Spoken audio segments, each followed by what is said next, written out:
सत्संगत्वे निस्संगत्वं निस्संगत्वे निर्मोहत्वं निर्मोहत्वे निश्चलतत्वं निश्चलतत्वे जीवन्मुक्तिः पुनरपि जननं पुनरपि मरणं पुनरपि जननी जठरे शयनम् इह संसारे बहुदुस्तारे कृपया पारे पाहि मुरा। श्री गुरुभ्यो नमः। स्वाराज्य सिद्धि अपवाद प्रकरणं 18வது श्लोकम्। अक्षजादि बहिः प्रमाण समेधित द्वय विभ्रमे जाग्रति श्रुति रद्वय प्रतिबोधने सहसा क्षमा व्यावहारिक वस्तुजातमिदं मृषेति विवक्षया प्रक्रियां रचयां बभूव विसृष्टि संहृति लक्षणाम्। இங்க ஒரு சந்தேகம் ஒண்ணு வருது. சந்தேகத்தை கிளப்பி அதுக்கு பதில் சொல்றார். என்ன சந்தேகம் வருது? இந்த அத்வைத்தம் வேதாந்தம் எல்லாம் இருக்கே, இந்த வேதாந்தம் எல்லாம் அத்வைத்தத்தை தானே சொல்லி கொடுக்கணும்னு நினைக்கிறது. அத்விதீயமான பிரம்மஸ்வரூபத்தை தானே இதை சொல்லி கொடுக்கணும். அப்படியானால் அதை மாத்திரம் சொல்லி கொடுத்துட்டு ஸ்ருதி பேசாம இருக்க வேண்டியது தானே. எதுக்காக இந்த பிரபஞ்சம் பூரா பிரம்மத்திலேருந்து சிருஷ்டியானது அப்படின்னு சொல்லணும்? பிரம்மத்திலேருந்து இந்த பிரபஞ்சம் வந்தது, பிரம்மந்தான் இந்த பிரபஞ்சத்துக்கு உற்பத்தி காரணம், ஸ்திதி காரணம், பிரளய காரணம், எல்லாம் அவர் தான் பண்றார் அப்படின்னு எல்லாம் சொல்ல வேண்டிய அவசியம் என்ன? இதெல்லாம் சொல்றத கேட்டா நமக்கு அதெல்லாம் சத்தியம் அப்படிங்கிற ஒரு புத்தி ஏற்படுறது. இதை சொல்லாம பேசாம சத்தியம் ஞானம் அனந்தம் பிரம்மா அப்படின்னு சொல்லிட்டு போனா சௌக்கியமா இருக்குமே, சங்கை வராம இருக்குமே, ஏன் அப்படி சொல்லல அப்படின்னு ஒரு பெரிய சங்கை வருது. அந்த சங்கைக்கு பதில் சொல்றார். அக்ஷஜாதி பகிர் பிரமாண சமேதித துவய விப்ரமே ஜாகிரதி ஸ்ருதி ரத்வய பிரதிபோதனே சஹசா அக்ஷமா. என்ன கேட்ட? இந்த சங்காக்காரன் என்ன கேட்கிறான்? இவன் பிரம்மம் மாத்திரம்தான் சத்தியம், அது அத்விதீயமாக இருக்குன்னு சொல்லிட்டு போயிடலாமே. பிரபஞ்சம் வந்தது போனது இதெல்லாம் எதுக்காக சொல்லணும்? சகுணமாக பிரம்மத்தை வர்ணிக்க வேண்டிய அவசியம் என்ன? வெறும் 4-5 வாக்கியம் இருப்ப போறோம் வேதாந்தத்துல. அத்வைத பிரம்மஸ்வரூபத்தை சொல்லக்கூடிய அந்த வாக்கியங்கள் மாத்திரம் இருந்துட்டா போருமே இவனுடைய சங்கை. இப்ப சொல்றார் பதில். நிஜமாவே அப்படி இருக்குன்னு வச்சுட்டு பார்ப்போம். இந்த தத்துவமசி அப்படிங்கிற வாக்கியம் மாத்திரம்தான் இருக்கு, முன்ன பின்ன ஒண்ணும் கிடையாதுன்னு வச்சுப்போம்.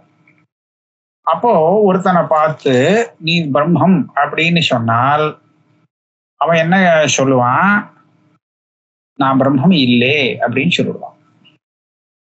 ஆக நீ சொன்னது தப்புன்னு சொல்லிடுவான். அவனால கிரகிக்க முடியாது. ஏன் கிரகிக்க முடியாது அப்படின்னு கேட்டா, இந்த தத்துவமசின்னு சொல்றதுக்கு முன்னாடி தத்துன்னு அதுதான் நீ அப்படின்னு சொல்றிய, அந்த அதுங்கிறது என்னது அப்படின்னு நம்ம முதல்ல கேட்டுப்பான். அதுங்கிறது என்ன, தத்துங்கிறது என்ன அப்படின்னு தத்பதார்த்தத்தை கேட்ட உடனே இவன் என்ன சொல்லணும் அப்படின்னு கேட்டா, அதனுடைய ஸ்வரூப லட்சணம் மாத்திரம் சொல்லிட்டு வேதாந்தத்தை தடஸ்த லட்சணம் சொல்லக்கூடாது. ஏன்னா பிரபஞ்சத்தினுடைய சிருஷ்டியே வேண்டாம்னு நீ நினைக்கிற, சிருஷ்டியை சொல்ல வேண்டாமேன்னு. பிரபஞ்ச சிருஷ்டியெல்லாம் சொல்லாமல் இருந்தால் அப்ப பிரம்மத்துக்கு ஸ்வரூப லட்சணம் ஒண்ணுதான் வேதாந்தத்துல சொல்லப்பட வேண்டும். ஆக சத்தியம் ஞானம் அனந்தம் இப்படி இருக்கக்கூடிய ஸ்வரூபமாக்கும் அது, அதுல துக்கமே இல்லாத ஸ்வரூபம் அப்படிலாம் அதை வர்ணிச்சுட்டு நீ அதுதான் அப்படின்னு சொன்னால் அவன் ஒவ்வொன்னையா பார்ப்பான். பிரம்மம் துக்கம் இல்லாத ஸ்வரூபம்னா சொல்லியிருக்கு, ஆனா எனக்கு துக்கம் இருக்கே. பிரம்மம் கர்த்தா போக்தா இல்லைன்னு சொல்லியிருக்கேன், ஆனா நான் கர்த்தா போக்தாவா இருந்துட்டு இருக்கேனே. பிரம்மா அத்விதீயா, அதை விட்டா வேற ஒண்ணும் இல்லைன்னு சொல்றது, ஆனா எனக்கு அப்படி தெரியலையே. அப்ப நான் எப்படி அந்த அத்விதீய பிரம்மஸ்வரூபமாக ஆவேன் அப்படின்னு கேட்பனும் இல்லையோ? அதான் சொல்றார், அக்ஷஜாதி பகிப்பிரமாண சமேதித துவய விப்ரமே ஜாகிரதி. இவன் ஏன் அப்படி கேட்கிறான்னு சொன்னா, இவனுக்கு அப்படிதான் தெரியுது, துவைத்தம் தான் தெரியறதா. அக்ஷன்னா இந்திரியங்கள், இந்திரியங்கள்னால உண்டாகக்கூடிய ஞானம். அந்த ஞானம் பகி வஸ்து, பாக்கியமான வஸ்துக்களை காண்பிக்கிறது. எல்லா இந்திரியமுமே சேர்ந்துன்னா தனித்தனியாக அதுகளுக்காக என்னென்ன கிரகிக்க முடியுமோ அதெல்லாம் கிரகிச்சு காமிச்சு கொடுக்கறது. அது எல்லாமே பின்னமாகத்தான் இருக்கு. ஆக த்விதீய வஸ்து விஷயகமாக இருக்கே தவிர அத்விதீய வஸ்துவாக இல்லை. அதனால இது பிரத்யக்ஷத்துக்கு சொன்னேனோ இல்லையோ, பிரத்யக்ஷம் மாத்திரம் இல்லை, அனுமானம் பர்வதத்துல அக்னி இருக்குன்னு இங்க இருந்து கண்டுபிடிச்சு சொல்றது. இங்க இருந்துட்டு அங்க புகைய மாத்திரம் பார்த்து அக்னி இருக்குன்னு அனுமானம் பண்றான். அப்ப அனுமானம் பண்றவன் வேறு, அங்க அனுமானம் பண்ண வேண்டிய அந்த அக்னிங்கிறது வேற. அது எதுல அனுமானம் பண்றானோ அந்த பருவத்துங்கிறது அக்னியை காட்டிலும் வேற. எதை வச்சு அனுமானம் பண்றானோ அந்த தூமங்கிறது வேற. இப்படி இருக்கணுமா வேண்டாமா? இப்படித்தானே நமக்கு அந்த அனுமான பிரமாணம் காண்பிக்கிறது. ஆக பிரத்யக்ஷ பிரமாணமாகட்டும், அனுமான பிரமாணமாகட்டும், வேற எந்த பிரமாணம் வேணாலும் ஆகட்டும், அந்த எல்லா பிரமாணமும் பேதத்தை தானே, துவைத்தத்தை தானே நமக்கு தெரிவிக்கிறது. அதனால அந்த துவைத்தத்தை பார்த்துட்டு இருக்கிறவனை பார்த்து நீ அத்விதீயமான பிரம்மஸ்வரூபந்தான் அப்படிங்கிறத சொன்னா அவனால ஒண்ணும் பண்ண முடியாது. அவனுக்கு இந்த ஸ்ருதி போதத்தை ஏற்படுத்த முடியாது. அக்ஷஜாதி பகிப்பிரமாண சமேதித துவய விப்ரமே ஜாகிரதி ஸ்ருதி ரத்வய பிரதிபோதனே சகசா அக்ஷமா. இந்த அத்வய ஸ்ருதிக்கு இதை போதிக்க முடியாத போயிடுத்து அந்த ஆளுக்கு. சரி, அந்த ஆளுக்கு புரியலேன்னு சொன்னா விட்டுற வேண்டியதானே அப்படின்னா அதை விட முடியாது. அது ஏன் விட முடியாது அப்படின்னு கேட்டா, ஸ்ருதி போதிக்கிறதுக்காகவே வந்திருக்கு. அப்ப அந்த ஸ்ருதி என்ன பண்ணும், என்ன பண்ணினா இவனுக்கு போதிக்க முடியும் அப்படிங்கிறத பார்த்து அதுக்காகத்தான் வியாவஹாரிக வஸ்து ஜாதமிதம் மிருஷேதி விவக்ஷயா பிரக்ரியாம் ரச்சயாம் பபூவ விசிருஷ்டி சம்ஹிருதி லட்சணம். இவனுக்கு புரிய வைக்கலாம். எப்படி புரிய வைக்கிறதுன்னு பார்ப்போம். இத பாரு, நீ எதெல்லாம் பார்த்துட்டு இருக்கியோ இந்த பதார்த்தங்கள் எல்லாமே பிரம்மத்திலேருந்து வந்ததுதான் அப்படின்னு சொல்லு. இந்த கட்டம் பார்க்கறியா, இதுதாப்புல என்ன இருக்கு, கட்டம் இருக்கு, பானை இருக்கு.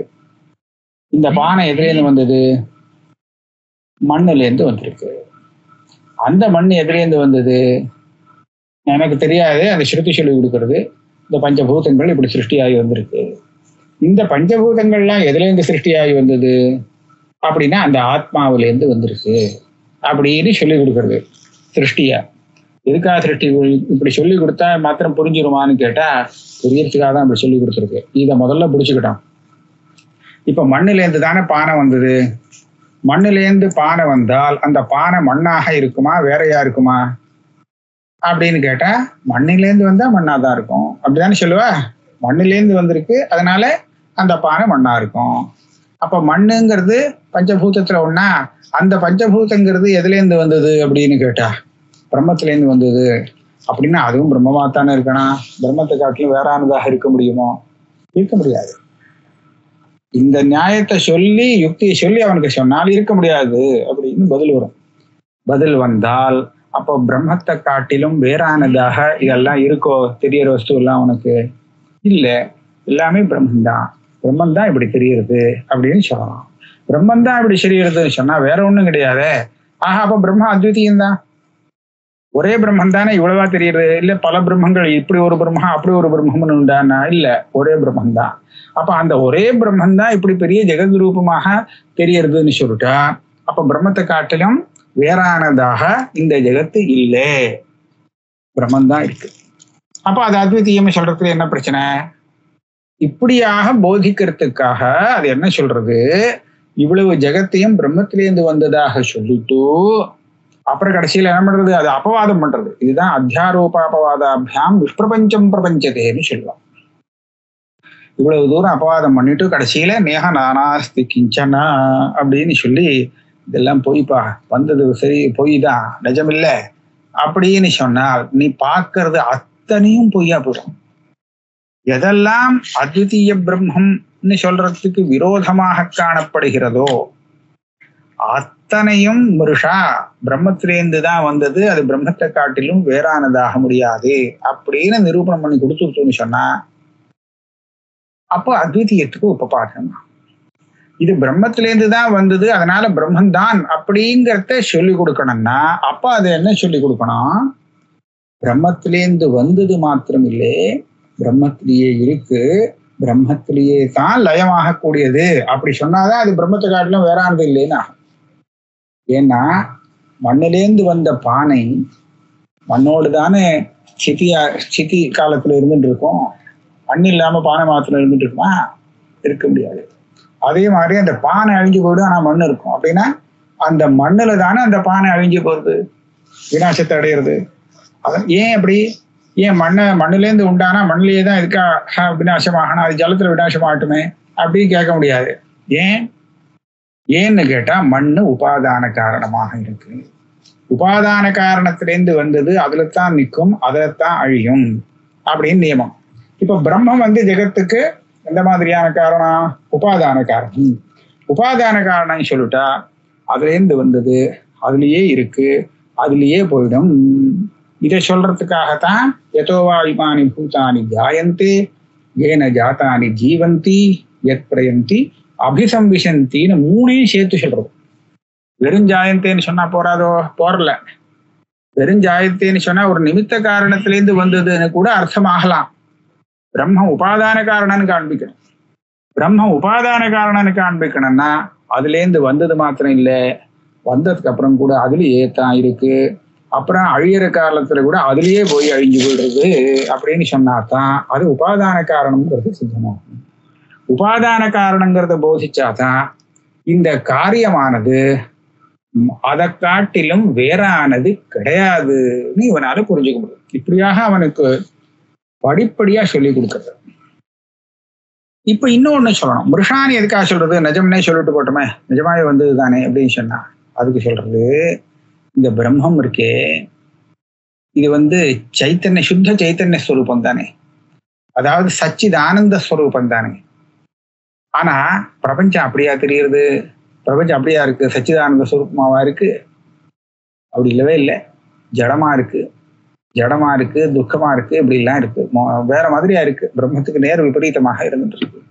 அப்ப இந்த மண்ணை வச்சுட்டு எனக்கு ஒரு தங்க குடம் பண்ணி கொடுன்னு சொன்னா பண்ணி கொடுக்க முடியுமோ? மண்ணு எதுக்கு உபாதான காரணமாகும்? மண் குடத்துக்கு தான் மண் உபாதானமாகும். தங்க குடத்துக்கு மண் உபாதானமாகாது, அதுக்கு தங்கம் தான் வேணும். அப்போ பிரம்மம் எப்படி இருக்கோ அதுக்கு தகுந்தா போல அதுக்கு ஜெகத்தும் இருக்க வேண்டாமோ? அப்படி இல்லையே. அப்போ பிரம்மம் எப்படி உபாதான காரணம் ஆகும்னு சொன்னா அதுக்கு தான் மிருஷான்னு சொல்லி கொடுக்குறது. இது நிஜமா இருந்ததுன்னா உபாதான காரணம் ஆக முடியாது. இது விவர்த்தோபாதான காரணம், இது விவர்த்தமாக்கும், அது ஆகலாம். எப்படி? இந்த சுக்திகா ரஜிதமா தெரியறது இல்லையா? சுக்திகா எப்படி ரஜிதமாகும்னு கேட்டா ஆகாது, ஆனா அப்படி தெரியலாம். அப்ப அந்த மாதிரி விவர்த்தோபாதானமா இருந்துட்டு பிரபஞ்சத்துக்கு இந்த பிரம்மமானது காரணமாயிடுறது. பிரம்மத்திலே வந்த விபர்த்த காரியம் இது பிரபஞ்சம் அப்படின்னு சொல்லிட்டா சுக்தியில வந்த ரஜதம் போல, ரஜுல வந்த சர்ப்பம் போல இது உண்மை இல்லை அப்படின்னு ஆயிடும். இதைத்தான் சொல்லி கொடுக்கறது நேகனானா சிகிஞ்சனா மிருஷா அப்படின்னு சொல்லி கொடுக்கறது. இப்படி சொல்லி கொடுத்ததுன்னு சொன்னா அப்ப இது தெரிஞ்சும் இது இருக்குன்னு கணக்குல சேராது. கண்ணாடியில ஏகப்பட்ட முகம் தெரிஞ்சுட்டு இருக்கு, எத்தனை கண்ணாடியோ அத்தனை முகம் தெரிஞ்சுட்டே இருக்கு. தெரிஞ்சுட்டு இருந்தாலும் அவன் இருக்குன்னு கணக்குல சேராது. ஒரு முகம்தான் இவனுக்கு. இத்தனை கண்ணாடியில இத்தனை முகம் இருக்கு, எல்லாமே என்னுடைய முகம்தானே அப்படின்னு சொன்னா என்னுடைய முகம்தான், ஆனா எனக்கு ஒரே ஒரு முகம்தான் அப்படின்னு சொல்லுவான். ஏன் அத்தனை முகங்கள் இருக்குன்னு ஒத்துக்க மாட்டான், ஏன்னா இவனுக்கு தெரிஞ்சு போச்சு. அதே மாதிரி இந்த பிரபஞ்சத்தை பொய்ன்னு சொல்லிட்டாக்க விவர்த்தவாதத்துக்கு கொண்டு வந்துட்டோம்னா அப்போ பிரம்மத்தை காட்டிலும் இது ஏதோ தெரியறதே தவிர உண்மை கிடையாது. ஆக இதை கணக்குல சேர்த்துட்டு சத்விதீயமாக பிரம்மத்தை சொல்ல முடியாது. அதுக்காக தான் இந்த பிரக்கிரியையை கொண்டு வந்தது ஸ்ருதி. வியாவஹாரிக வஸ்து ஜாதம் இதம் மிருஷேதி விவக்ஷயா. இதை பொய்னு சொல்லி கொடுத்தாதான் பிரம்ம சத்தியம் ஜெகன் மித்யா, ஜெகன் மித்யான்னு சொன்னாதான் அது அத்விதீயம் பிரம்மஸ்வரூபம் அப்படிங்கிறத புரிய வைக்க முடியுமா? இதுக்காக தான் பிரக்ரியா கொண்டு வந்தது. பிரக்ரியாம் ரச்சயாம் பபூவ விசிருஷ்டி சம்ஹிருதி லட்சணா. இந்த சிருஷ்டி என்ன, சம்ஹாரம் என்ன, எல்லாம் அதுக்காக தான் சொல்றது. இதுதான் என்ன, அத்தியாரோப அபவாதாபியாம் நிஷ்பிரபஞ்சம் நிரூபியதே அப்படின்னு சொல்ற விஷயம். இப்ப இந்த சங்கைக்கு பதிலாயிடுத்து. ஆனா இதே விஷயத்துல நமக்கு இன்னொரு சந்தேகம் வரலாம். அது என்ன சந்தேகம் அப்படின்னு கேட்டா, இந்த நமக்கு பிரம்மசூத்திரம் இருக்கு, பிரம்மத்தை தெரிஞ்சுக்கிறதுக்கு பிரஸ்தானத்திரயம் அப்படின்னு சொல்றோம், உபனிஷத்து இருக்கு, அப்புறம் விசாரம் பண்றதுக்கு சூத்திரம் இருக்கு, பிரம்மசூத்திரம், கீதா ஒண்ணு இருக்கு, பகவத்கீதை, இதெல்லாம் இருக்கு. ஆனா இந்த பிரம்மசூத்திரத்துல பார்த்தா பிரம்ம ஜிக்ஞாசான்னு அந்த சூத்திரம் ஆரம்பிக்கிறது. அதை பார்த்தா இவன் தெரிஞ்சுக்க வேண்டிய விஷயம், முமுட்சுவானவன் தெரிஞ்சுக்க வேண்டிய விஷயம் பிரம்மம் அப்படின்னு தெரியறது. சரி, பிரம்மன் தான் தெரிஞ்சுக்கணும்னா அந்த பிரம்மன்னா அது என்னது, அதுக்கு என்ன லட்சணம் அப்படின்னு கேட்டா, ஜன்மாத்தியஸ்ய யதஹான்னு அடுத்த சூத்திரம் வருது. இது என்ன சொல்றது, இந்த பிரபஞ்சத்துக்கு உற்பத்தி ஸ்திதி லயம் எல்லாமே அந்த பிரம்மத்திலேருந்து தான் வருது, ஆக இதுக்கு காரணமாக இருக்கு அந்த பிரம்மம் அப்படின்னு சொல்லி கொடுக்குறது இல்லையா? அப்ப எனக்கு என்ன சந்தேகம் வருது, நீ பிரபஞ்சத்தை பொய்னு சொல்றியே, அப்படியா இருந்தால் வேதாந்தமோ பிரம்மசூத்திரமோ எதுக்காக அந்த சிருஷ்டிகர்த்தான்னு அதை சொல்லி கொடுக்கணும்? பேசாம ஜெகத்கா ஜன்மாதி காரணத்துவங்கள்லாம் சொல்லாமல் இதை ஒண்ணு சொல்லுவா, ஜெகத் ஜன்மாதி காரணத்துவம் எல்லாம் ஆரோபித்தம், அப்புறம் இல்லைன்னு சொல்ல போறோமே அப்படின்னு சொன்னா. பிரக்ஷாளனாத்திய பங்கस्य தூராத் அஸ்பர்ஷனம் வரும். சேத்து மேலெல்லாம் பூசிட்டு அப்புறம் அதை அலம்பி விடுறத காட்டிலும் பூசிக்காம இருக்கிறதே தேவையாச்சே. ஆகையாலே அந்த ரீதியில அந்த நியாயத்திலே எதை நீங்க இல்லைன்னு சொல்ல போறீங்களோ அது இருக்குன்னு முதல்ல சொல்ல வேண்டிய அவசியம் என்ன? இந்த பிரபஞ்சம் பிரம்மத்துல இல்லைன்னு தானே சொல்ல போறேன். அப்ப இருக்குன்னு சொல்றதுக்கு வேண்டிய சிருஷ்டி ஸ்திதி எல்லாம் எதுக்காக சொல்லிட்டு வரணும் அப்படின்னு கேள்வி. ஆக நான் என்ன சொல்றேன்னு கேட்டா, பூர்வபக்ஷி சொல்றான், இந்த பிரபஞ்சத்துக்கு சிருஷ்டி ஸ்திதி சம்ஹாரம் எல்லாம் பரமாத்மா பண்றான்னு சொல்லியிருக்கணும், அதை அப்படியே ஏற்றுடு.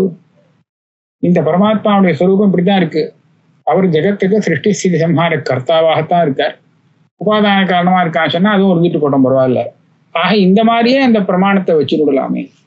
நீ இந்த லட்சணத்தை தடஸ்த லட்சணம்னு சொல்லி அதை ஒதுக்கி அப்புறம் ஸ்வரூப லட்சணம்னு சொல்லி அது நிர்விசேஷமாக இருக்குன்னு சொல்ல வேண்டிய அவசியம் என்ன?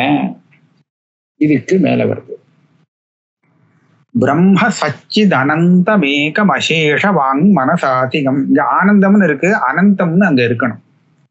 பிரம்ம சச்சித் அனந்தமேகம் அசேஷம் வாங் மனசாதிகம் பஞ்சகோஷ குஹாந்தரஞ்ச நிகத்ய சஸ்வதலௌகிகம் தத் விசிருஜ்ய விவேஷ சத்யம் அசத்யமித்யுபயம் ஸ்வதஹ சத்யமித்யபிதாயினி ஸ்ருதி ரத்வயம் ஸ்புடம் அப்யஜா. இங்க என்ன சொல்றாருன்னா, நீ கேட்கிற கேள்வி நியாயம்தான், இல்லைன்னு சொல்லல. ஆனா இதை சொல்லியிருக்கக்கூடிய அந்த வேதாந்தத்தை ஆரம்பத்திலேருந்து கடைசி வரையில் அதனுடைய தாத்பரியத்தை புரிஞ்சுக்கிறதுக்குன்னு தனி விதமா பார்த்தாகணும். அதாவது உபக்கிரமோபசம்ஹாராதி தாத்பரிய லிங்கங்களை கொண்டு அந்த வேதாந்தத்தை பரிசீலனம் பண்ணினா உனக்கு இந்த கேள்விக்கு பதில் வரும். அதை பண்ணணுமா? முதல்ல என்ன சொன்னார்? பிரம்மா சச்சிதனந்தம். சச்சிதனந்தம்னா தைத்திரிய உபனிஷத்தை தான் வச்சுட்டு இருக்கார் இங்க விவகாரத்துக்கு. இப்ப நிரூபணம் பண்ணதுக்கு உதாரணத்துக்கு அதை எடுத்துட்டார். அதுலயும் பிரம்மவல்லி எடுத்துட்டார். பிரம்மவித் ஆப்னோதி பரம் அப்படின்னு ஆரம்பிக்கிறது. அதாவது பிரம்மஜானம் வந்தா பெரிய பலம் வரும்னு சொல்றது. உடனே அப்பேற்பட்ட பெரிய பலம் வேணுமே அப்படின்னு கேட்டு ஒருத்தன் வருவான். அவன் கேட்பான், எந்த பிரம்மம், பிரம்மன்னா என்னது, எந்த பிரம்மத்தை தெரிஞ்சுட்டா இந்த பெரிய பலம் வரும் அப்படின்னு கேட்பான். அப்போ அந்த பிரம்மத்தை நான் சொல்றேன்னு சொல்லி சத்தியம் ஞானம் அனந்தம் பிரம்மா அப்படின்னு வாக்கியம் வருது இல்லையா? இந்த வாக்கியத்தை இவர் எப்படி எடுத்திருக்காருன்னா, பிரம்ம சச்சித் அனந்தம். சச்சித் ஆனந்தம்னு சொன்னா ஸ்லோகத்துல சேரல. அதுக்காக இந்த மாதிரி ஸ்வரூப லட்சணத்தை சொல்லக்கூடிய வாக்கியங்களை எடுத்து சச்சித் அனந்தம். இன்னும் தைத்திரியத்துல அனந்தம் தான் இருக்கு. சத்தியம் ஞானம் அனந்தம் பிரம்மா.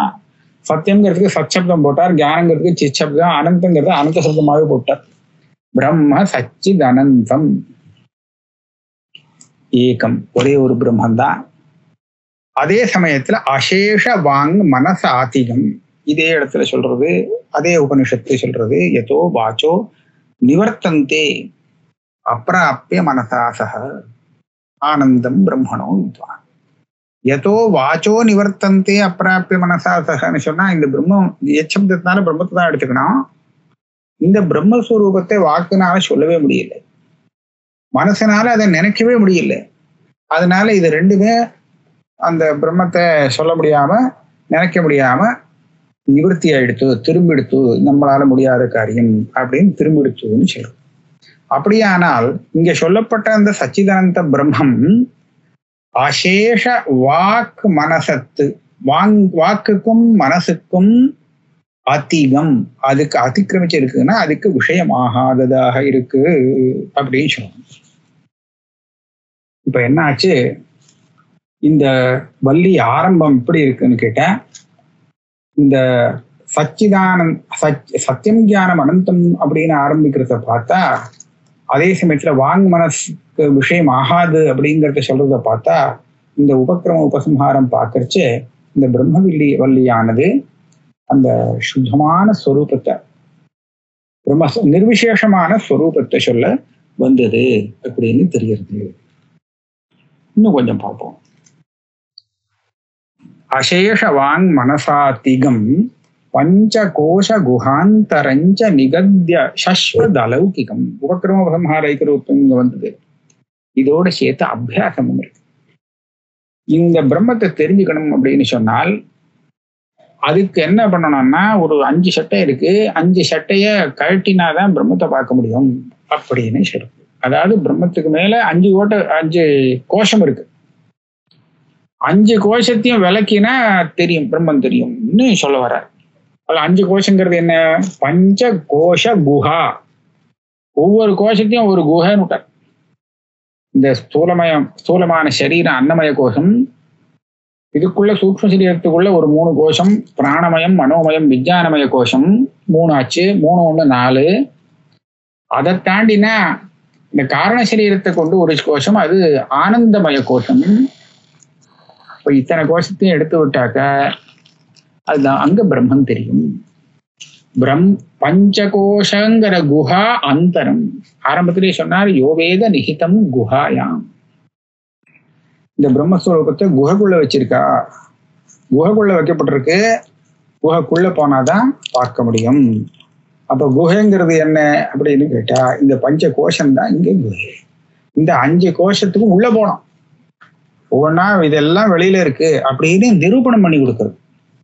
உள்ள போனங்கிறது எப்படி காண்பிக்கிறது அந்த ஸ்ருதின்னு சொன்னா, அன்னமய கோஷத்தை நிரூபணம் பண்ணிட்டு இந்த அன்னமய கோஷத்தோட நிக்காது, இது ஆத்மா கிடையாது, இதுக்கு அந்தரஹ ஆத்மா, அந்யோந்தர ஆத்மா பிராணமயா. இந்த அன்னமய கோஷம்னு ஒண்ணு சொன்னே, இதுக்கு இது இல்ல, இதை காட்டிலும் வேற, இதுக்கு ஆந்தரமாக இருக்கு, உள்ளே இருக்கு ஆத்மா. இப்போ உள்ள இருக்க, அப்போ இதுல இருந்து உள்ள போனோமா, உள்ள போனா அங்க என்ன கிடைச்சதுன்னா மனோமய கோஷம், இது பிராணமய கோஷம் கிடைச்சது. அதை சொல்லிட்டு பிராணமய கோஷத்தை சொல்லு, இல்ல இதுக்கும் இன்னும் உள்ள போ அப்படிங்கிறது, அதுக்கும் ஆந்தரமாக இருக்கு. அதுக்கும் உள்ள போனா மனோமய கோஷம் கிடைச்சது, அது இல்ல அதுக்கும் உள்ள போங்கிறது. அந்யோந்தர ஆத்மா ஆனந்தமயங்கிறது அங்க போய் பார்த்தது. அங்க போய் பார்த்தா இதுவும் இல்லை, இன்னும் உள்ள போங்கிறது. போனா இப்ப என்னாச்சு, 5 கோஷத்துல தாண்டி உள்ள போயிட்டாங்கன்னா அப்போ அங்க அப்படியே பேச்சு நின்று போச்சு. சயஷ்டாயம் புருஷே யஷாசாவாதித்ய ஏகஹான்னு சொல்லி அங்க இப்போ 5 கோஷத்தை தாண்டி போனீங்கன்னா நீயும் அந்த பரபிரம்மஸ்வரூபம் ஒண்ணுதான்ப்பா, வேற இல்லை. நீ இந்த கோஷங்கள்லாம் போட்டு மூடி வச்சிருக்கிற அளவுக்கு அத்தனை அது பரியந்த நீ வேற, அது வேற. ஆனா உள்ளத்து போக போக கோஷத்தை விட்டு உள்ள போயிட்டேன்னா கடைசியில நிக்கிற ஸ்வரூபம் இருக்கே, அதுவும் பிரம்மமும் ஒண்ணு. சயஷ்டாயம் புருஷே யஷ்சாசாவாதித்ய ஏகஹ அப்படின்னு இந்த உபனிஷத்து சொல்லி கொடுக்கு. இப்ப இது என்னாச்சு, இந்த மாதிரி இவ்வளவு தூரம் சொன்னது இதெல்லாம் அபியாசம், திருப்பி திருப்பி சொல்றோம். அதே சமயத்துல அலௌகிகம், அபூர்வம். இந்த பிரம்மம் லோக விவகாரத்துல யாருக்காவது தெரியுமா? ஒத்தவும் தெரியாது. இந்த ஸ்ருதி சொல்லிக் கொடுக்கலைன்னா தெரியவே தெரியாது.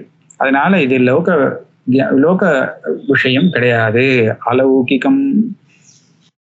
அது மாத்திரம் இல்லை, உள்ளுக்குள்ள இருக்கிறது பிரம்மந்தான் அப்படிங்கிறத காண்பிக்கிறதுக்கு சிருஷ்டி சுழற்சியே சொல்லிட்டு வந்துருக்கு இந்த உபனிஷத்து. எப்படின்னா தத் விசிறிஜ்ய விவேஷ,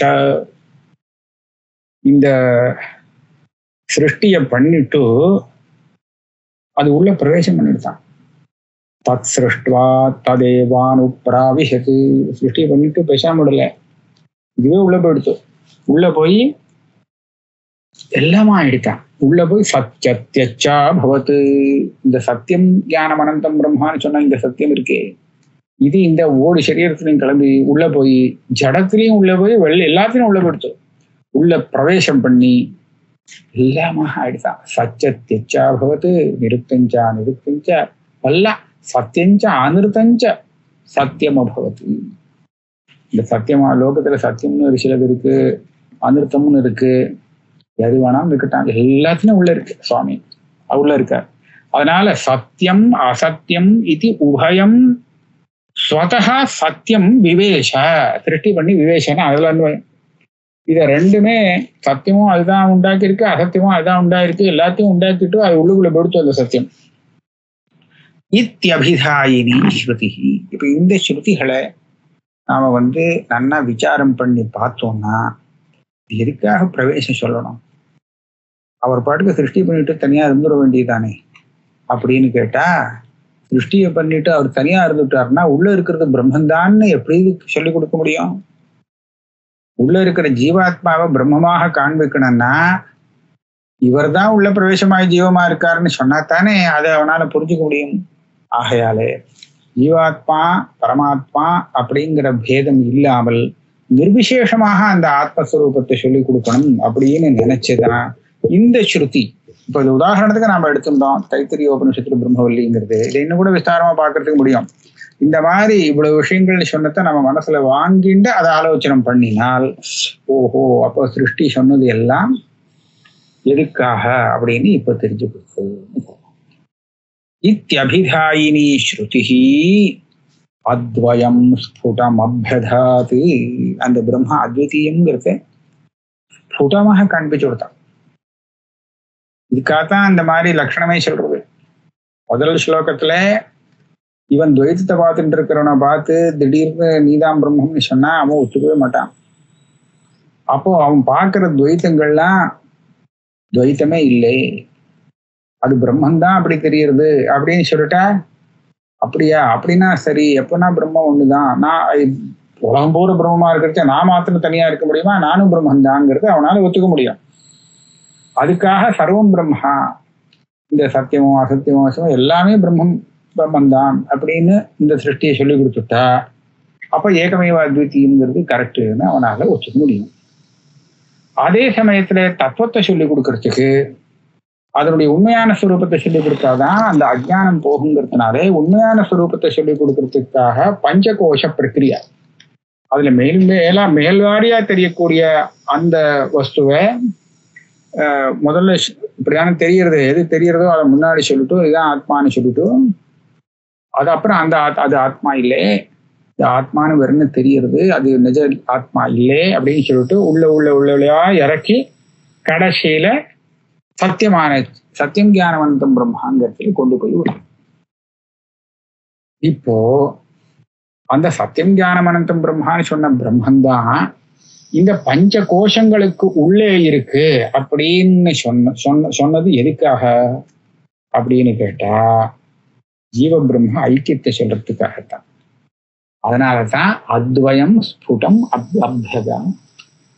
அபியதாத் இந்த ஸ்ருதியானது அத்விதீய பிரம்மஸ்வரூபத்தை பளிச்சுன்னு சொல்லியிருக்கு. ஆகையால இந்த சுவாரஸ்யத்தோடு அவன் பார்க்கணும். இந்த ரெண்டு அம்சம், இவன் வெளியில பாக்குறது துவைத்தத்தை தான், இல்லைன்னு சொல்லல. இப்படி பாக்குறவங்க கிட்ட அத்வைத்தம் சொன்னா அவனால ஒத்துக்க முடியாது, வாஸ்தவம். ஆனா ஸ்ருதி ஒத்துக்க வைக்கிறதுக்கு, ஸ்ருதி அவனுக்கு புரிய வைக்கிறதுக்கு என்னெல்லாம் பண்ணணுமோ அத்தனையும் பண்ணி கொடுத்துருக்கு. அதனால வெளியில அவன் பார்க்கறது உண்மை அப்படின்னு நம்புற பரியந்தான் அவன் இதை ஒத்துக்க முடியாது. ஆனா வெளியில பார்க்கக்கூடியது அது உண்மை இல்லை அப்படின்னு தெரிஞ்சுட்டான்னா அப்ப அவனுடைய புத்தி திரும்பமோ இல்லையோ துவைத்தத்திலேருந்து. அப்ப அதுக்கு வேண்டிய அம்சங்கள் எல்லாத்தையும் நிரூபணம் பண்ணி கொடுத்து ஸ்ருதியானது அத்வைதத்தை போதிக்கிறது. ஆக இதுலேருந்து அந்த ஏகமேவ அத்விதீயம் சச்சிதானந்த ஸ்வரூபம் சத்தியம் ஞானம் அனந்தம்ங்கிறது இருக்கு. இதுதான் உண்மையான பிரம்மஸ்வரூபம் அப்படிங்கிற விஷயத்த ஸ்ருதி நமக்கு பளிச்சுன்னு சொல்லிக் கொடுக்கறது. அதுலதான் ஸ்ருதி தாத்பரியங்கிறது தீர்மானமாகிறதுங்கிறத சொன்னார். நம்ம இன்னைக்கு இதோட வச்சுக்கோம். 19 ஸ்லோகம் ஆகுது.